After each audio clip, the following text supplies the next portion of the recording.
ये क्वेश्चन देखिए, बोल रहे हैं कि ओ ओरिजिन है, ओ एक्स, ओ वाई और ओ जेड 3 यूनिट वेक्टर्स हैं किसके डायरेक्शन में?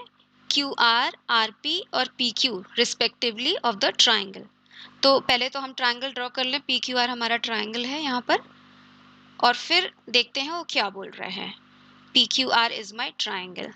क्यू आर वेक्टर, ये मेरा क्यू आर वेक्टर हुआ। R P vector, this is my R P vector, and P Q vector, this is my P Q vector. ठीक है, अब कह रहा है ओ एक्स, ओ वाई और ओ जेड, इसको हम एक्स हैट लिख लें। यूनिट वेक्टर्स को नॉर्मली हैट करके लिखते हैं, तो ऐसा लिख लें x hat, y hat, z hat, है ना, इजी रहता है लिखने में। तो इसके डायरेक्शन में यूनिट वेक्टर, ठीक है, एक्स हैट है, ये वाई हैट है, ये जेड हैट है। फिर बोल रहा है what is modulus of O X cross O Y, या फिर x hat cross y hat पूछ रहा है हमसे। तो कुछ दिक्कत होगी। अगर मुझे पता है कि एक्स हैट का मॉडुलस, हमें पता है यूनिट वेक्टर है, मॉडुलस 1 है ना, तो क्या होता है y hat and sine of इनके बीच का एंगल। ठीक है, एक्स और वाई के बीच का एंगल बताइए, एक्स और वाई के बीच का एंगल कौन सा है? ये आपका एक्स वेक्टर है, ये आपका वाई वेक्टर है, बीच का एंगल कौन सा है?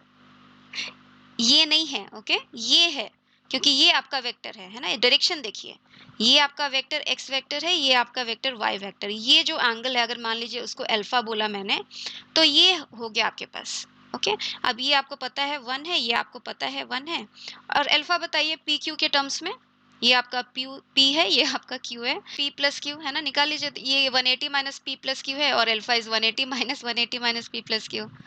तो अल्फा की वैल्यू आपके पास आ गई क्या? P plus q. तो आपके पास आंसर आ गया sine of P plus q, जो कि आपका ए ऑप्शन है। ठीक है, दूसरा क्वेश्चन देखिए। दूसरे क्वेश्चन में बोल रहे हैं कि in a triangle P Q R, if the triangle P Q R varies then the minimum value of this. ठीक है, मिनिमम वैल्यू कैसे निकाला जाए? मिनिमम वैल्यू, पहली तो बात, कॉस पी प्लस क्यू इतना मेहनत करके हम क्यों लिखें?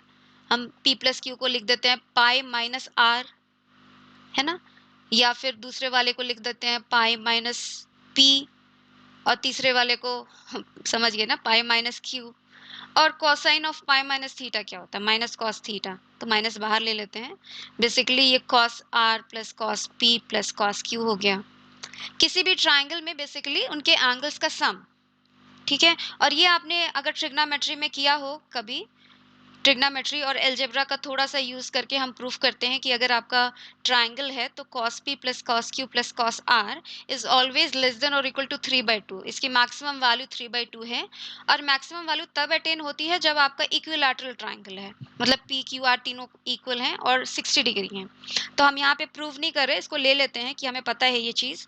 तो इसका मतलब minus of this will be greater than और इक्वल टू -3/2, है ना, जिससे ये वाला आंसर आ गया। ये तो बहुत ही सिंपल क्वेश्चन हो गया, प्रोवाइडेड आप इसको यूज कर रहे हैं।